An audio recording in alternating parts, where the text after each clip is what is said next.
If you haven't yet, I want you to go to jobethevans.com and take the college readiness quiz. There's a quiz there for parents and a quiz there for students. When you take that quiz, you get a detailed explanation of where you're at and actionable steps for you to take to move you beyond where you're at right now. Thank you so much for listening, and I'll see you soon. Okay, I am here with Sera Johnston, and not to toot her horn or anything, but she was one of the top 10 women in the Global Women magazine, and that is for the work that she is doing with parents that have children with disabilities. So today she's going to talk to us about if you have a child with disabilities in at any range. She's going to talk to us about what we can do as parents, as faculty, as part of your child's community to help make sure that they are successful. And also, something that she and I had talked about previous to this conversation today is mindset. And she's going to talk a little bit also about a mindset that was given to her by somebody that she chose to not take on herself. So, Sera, I just want you to start by telling us a little bit about yourself and your daughter and the challenges that she's faced before college and now in college. Okay, hi, thank you. Thank you for inviting me. As you can tell from my accent, I'm British. I live in London. So when I'm going to be talking about college, it's our university. School is still school. But I think the challenges that we all face as mothers of children with special needs, disability, is universal. So my daughter is now 21. She was diagnosed with cerebral palsy at 13 months. The school that she attended, we have two types of schooling in the UK. One, mainstream, which is publicly funded, and private, which is obviously funded by parents. So she went to a publicly funded school, and she got on quite well with her peers. Challenges with the actual system, the schooling, the teachers who very much pigeonholed her and actually looked at the disability first as opposed to looking at the child and what attributes and assets and what qualities they have. So that was a challenging time. And I think also as she grew up and actually transitioned into from junior school to middle school to then high school, I think the stereotyping of a disability remained rather than moulding her and developing her as an individual. And by that I mean when we're looking at careers, when we're looking at actually what are the skills that a particular child should have, what further education would they like to do. So my experience, and I know a lot of mothers are seeing the same and hearing the same, is very much no, university, which is your college, is not for you. You should have a second option, and lower your expectation. And that was a very familiar trait from school, from teachers particularly, which I found quite patronizing and actually quite demoralizing. So my mindset as a coach is very much about you have the ability to do anything you want to do as you set your mind to it. And my daughter's very much of that same mindset, of course, because I coached her as well. And she was determined to study law at university, and all through schooling, that's what she set her intention to and vocalized to her teachers. That's what she wanted to do. Ridiculed by teachers, saying, no, that's not for you, lower your expectations, etc., etc. And she's actually studying. She's actually due to graduate now after 4 years of studying law. So my mindset and her mindset was very much about anything is possible. It really doesn't matter, and it doesn't matter what other people think, their opinions, even to the medical professionals, the people at school, they all have their opinion that's based on their own judgments, and there's a lot of bias as well. So there's a lot of people who think that because you have a certain disability, you're only entitled to do certain things. That's not the way I certainly have brought my child up, and I certainly don't expect others to enforce their views on her. So I think from a mother's point of view, what I found the most challenging was from when she was a child and transitioning to an adult. Because here, when we go to university or your college, they are considered an adult. So the parent is ignored. The parent doesn't get involved as you would do when they are considered a child. So they're very much responsible for their own medical condition, their own their own self, and they're very much independent. Now, from my own experience, what I would urge any parent to do is start talking to your child as early as possible, in terms of talking to them in terms of what they'd like to do when they're older, in terms of understanding what disability they have and the kind of support that they need in order to transition through the different schooling and then on to college. And I very much took everything away from her because I didn't want to burden her with all the medical terminology. Of course she knew about her disability, and she knew what she had and what her limitations were and what she was able to do. But the actual nitty gritty of it, I shielded her from that. And I wish I didn't. I wish I was much more open with her, so she understood the terminology a lot more. And also the independence about letting go. I'm always very much of the mindset that they can do anything they want to. They may need a bit of help and they may need extra support. The fact is, allowing them to have a go at something is better than saying to them, no, you can't do it, or no, it's not for you, or those really, really disempowering words. So really be mindful about the language and how you talk to your children, to allow them to be empowered and allow them to think that they can actually do anything, and see it through. So not just think they can do it, but actually allow them to do whatever it is that they want to do, within reason, of course.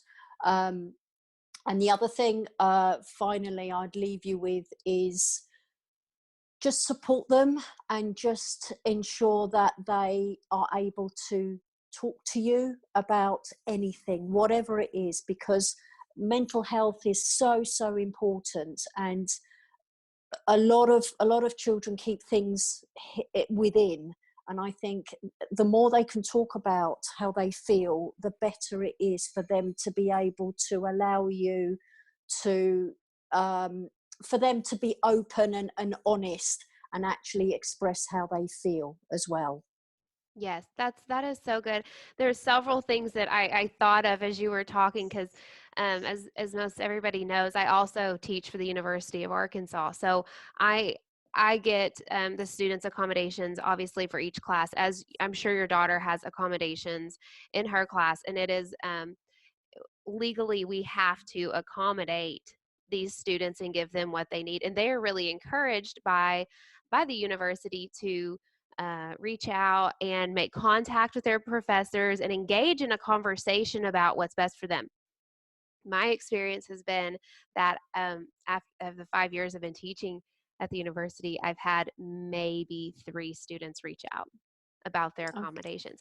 So there's a few things that I think may be the reason for that. And, I don't necessarily know how to navigate that, but I think there's a lot of shame around it. And that would probably come from what you talked about, is these thoughts and mindsets that are given to our children by other Mm. people. So Mm.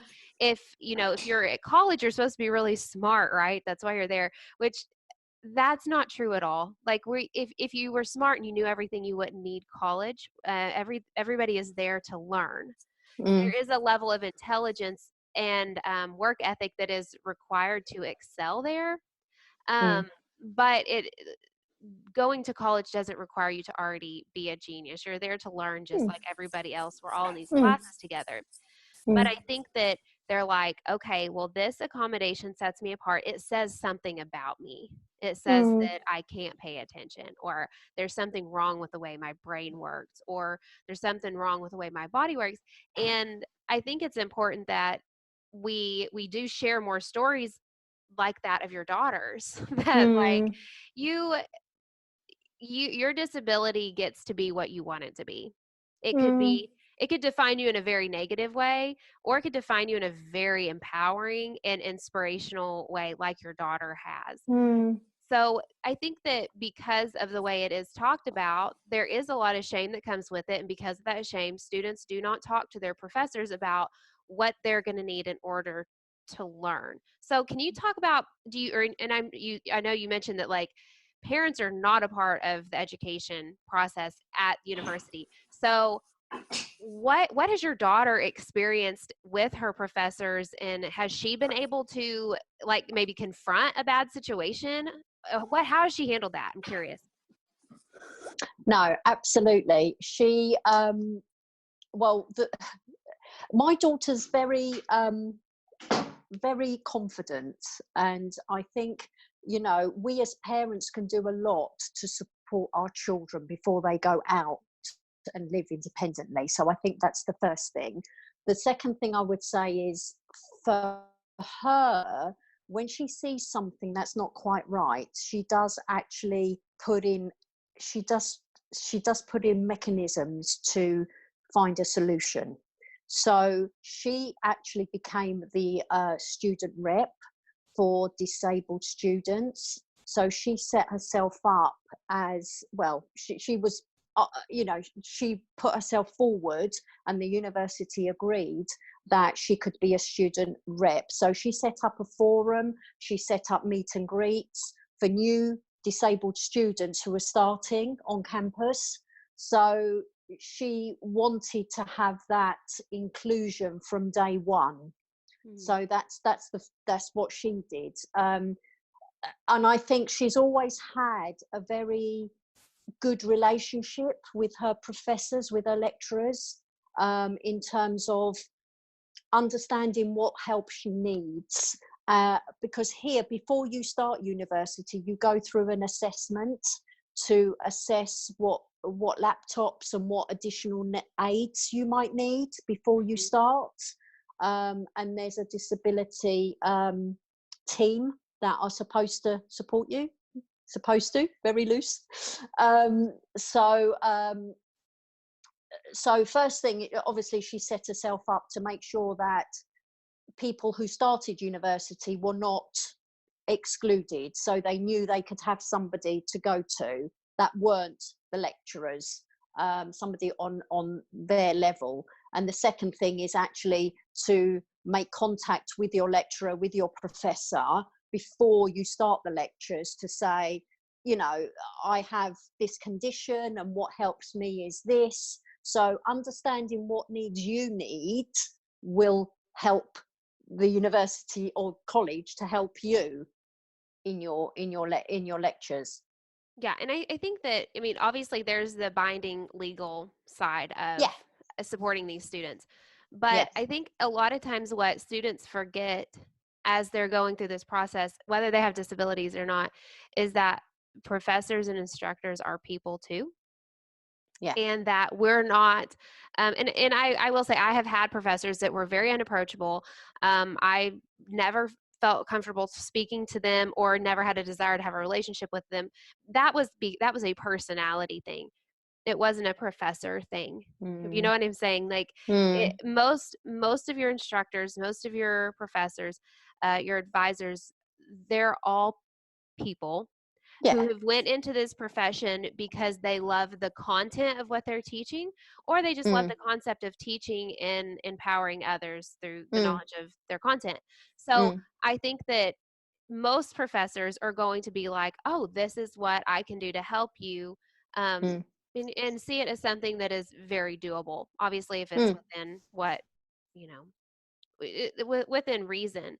mm. But something else that I think I think, is can I just also, can I just say that, if I mean, she's been there for 4 years. Obviously, at the beginning wasn't easy. It was quite right. challenging, and I think, whenever there is a block in terms of a lecturer not being as helpful or being quite dismissive, her approach was always escalate it to the course programmer. So whoever was responsible for that course, who was always higher than the lecturer.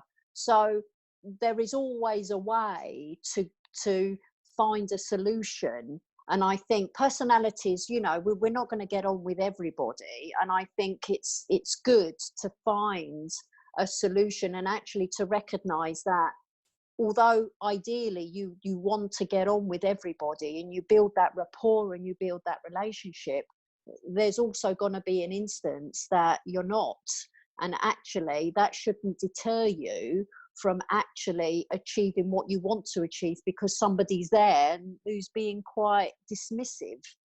Right. Something I tell my son all the time is, when you encounter issues with other Mm, people, is that you're just experiencing the human experience of absolutely. running into somebody who you don't jive with, you don't see eye to Absolutely. eye, you're having conflict. That's just part of being human, and you have to Absolutely. learn to deal with that.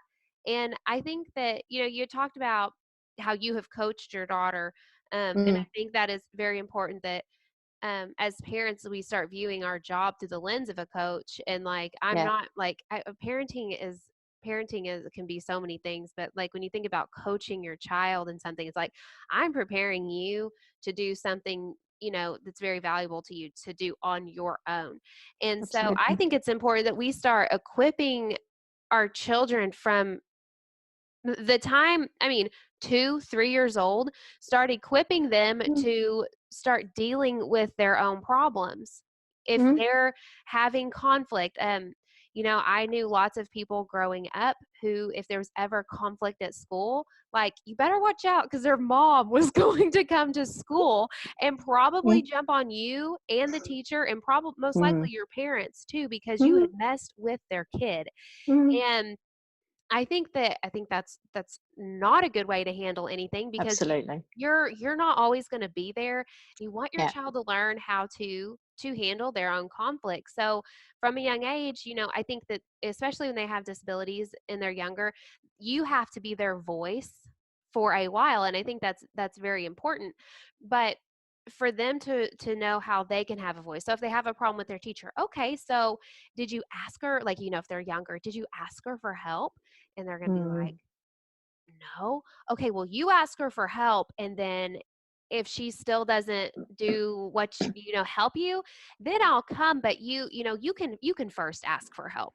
I don't need to go mm, to the teacher and be like, she's struggling. You have to help her. At least give mm, them the opportunity.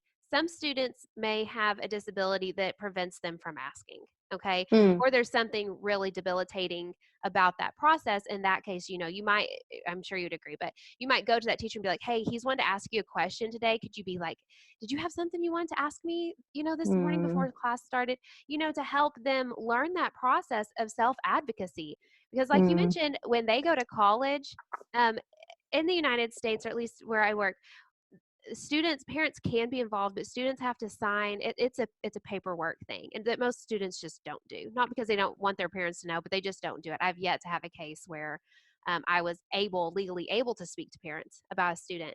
But if you've equipped them through elementary school, middle school, high school, how to advocate for themselves, college is really not that much different. I mean, Mm. The if you have worked with Yeah, them, if you have equipped them, yeah, it's just absolutely. another step Yeah. up. Yeah, absolutely. I think also there is a resilience capacity as well. I think, you know, as children, you need to build that resilience up as well, because there's going to be knockbacks, and just because you've got a disability doesn't mean that you may have more than others, of course. Yet again, you can always blame the disability. You know, I think it's actually looking at the child as a child and looking at what areas they're really, really good at, and actually boosting that and giving that empowerment, but actually looking at the ones that they're struggling with. I don't like weaknesses, but looking at the areas that they're struggling with and actually coaching them. And I would actually go as far as to say, you know, if they have had an issue, I would ask them, what would you have liked to have happened? How Mhm. else can you, you know, overcome this? What are the things that you can think of that you can do to make this, you know, how you want it? You know, ask them questions all the time and get them in that way of thinking, because as soon as you change that habit, you know, that behavior will become natural, and they start self finding a solution for self rather than coming back to you and say, well, this happened and that happened, and you know, and then you're not having that dialogue. You're Mhm. getting them empowered and actually asking the right questions. Yeah. Yeah, yeah, like you said, I think that's a job as a parent to, I mean, we want our children to discover things on them on their own, but like giving them the words, because I'm Mm, sure once you say like, oh, you should ask your instructor, um, just say, I'm having trouble with X, Y, and Z. Can you mm, help me with this, this, and this? mm, And knowing how to ask questions. Oh my gosh, mm, something that I just thought of again in self advocacy. I have had so many students have an issue, or not, I don't have a ton of students have issues, but a lot of times when a student has issues, they don't even know how to approach me about it without anger. Um, it's almost like they're always offended that I made a mistake.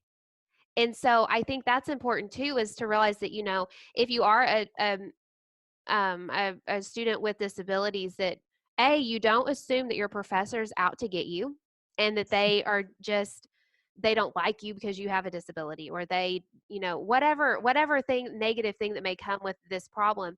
They may not be educated on your specific disability. We know about, there's a lot of them that we see a lot of, dyslexia, ADD, ADHD. mm, Those are the primary one accommodations that we see. mm, So it may be that we just don't know. So I think mm, that too, if you want to maintain a good relationship with your professor, you have to come in with the mindset of help, like mm, you're helping them understand your situation, not in a place of blame.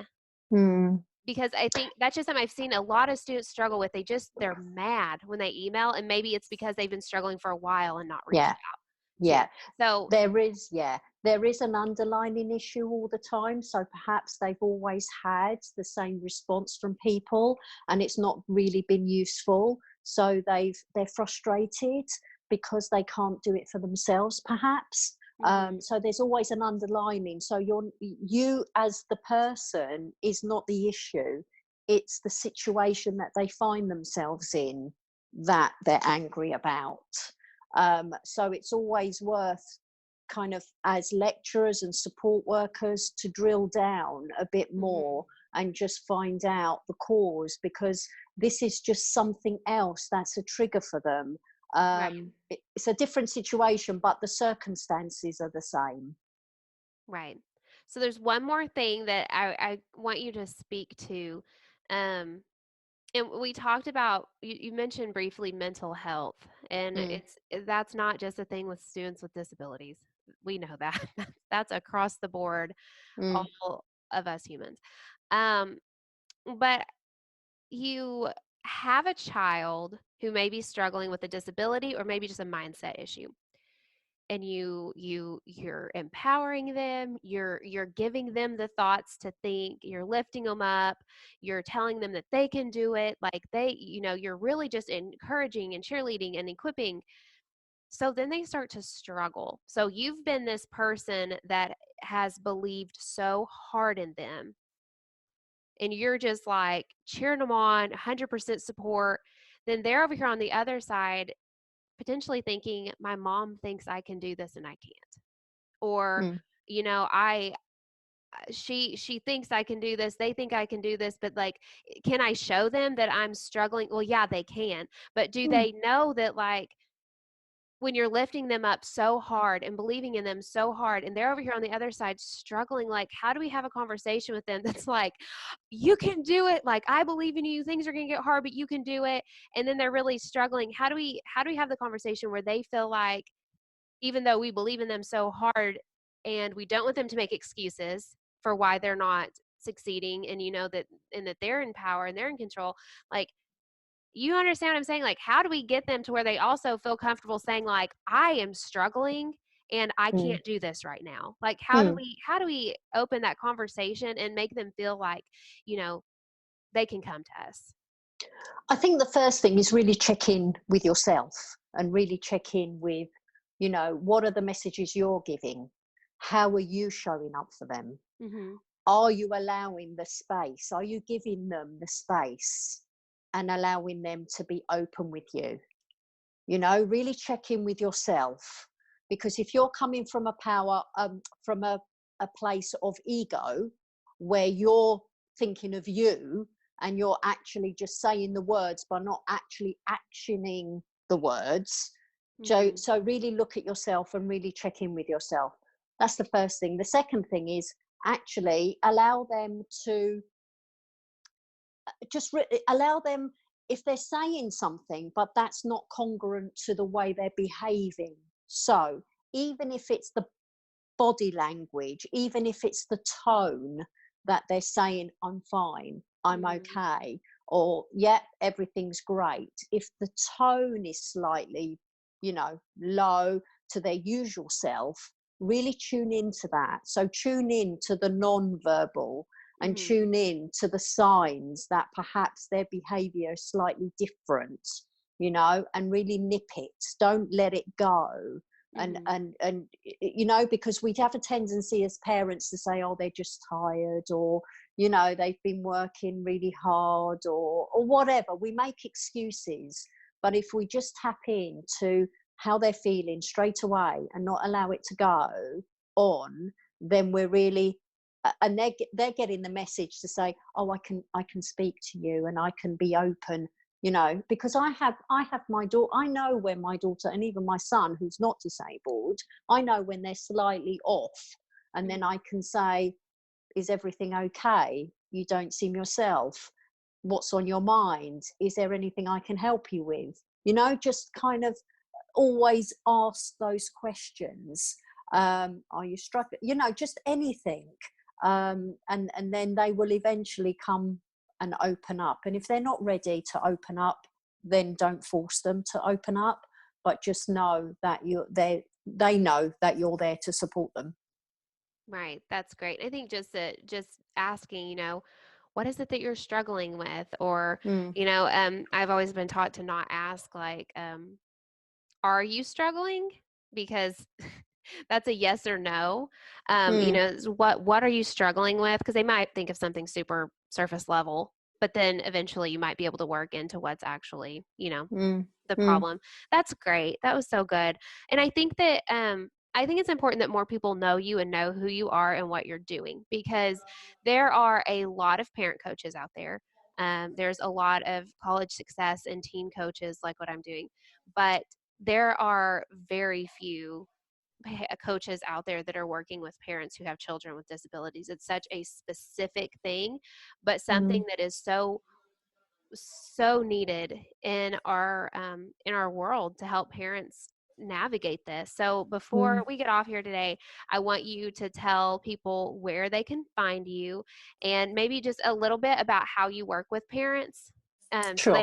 So they would have an idea if, if you're a good person for them to reach out to. Sure, absolutely. I will speak to anybody. So anybody can contact me through my website, serajohnston.com. I'm on Facebook. My business page is Sera Johnston Coaching and Development. I'm on Instagram, which is Sera Johnston.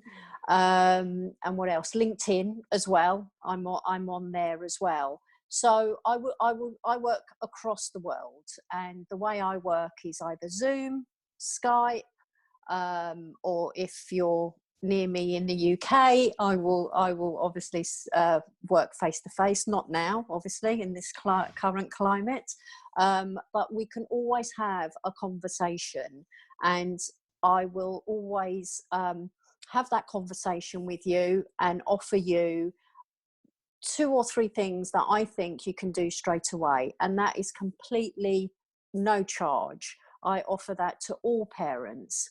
I've also published 2 books, 2 bestsellers. One of them is Dana's Walk, which is my daughter and her journey in terms of raising a child with disability, but actually we flew to America, and she had a life-changing operation called selective dorsal rhizotomy in St. Louis. So we spent about 2 months in St. Louis. So it's documenting her journey, and then afterwards up to the age of 13, 14 years old. And the other one is I co-authored Transforming Your Life with other coaches from around the world as well. So I'm on Amazon. You can have a look there. But as I say, I'm around in all those different handles. Okay, that sounds great. And I will put all the links to everything that you talked about in our Facebook page and under Great. the YouTube channel so that people can check this out. But it's Sera is Sera. So if you have trouble, Correct. it's not Absolute. Sara or No, Sarah.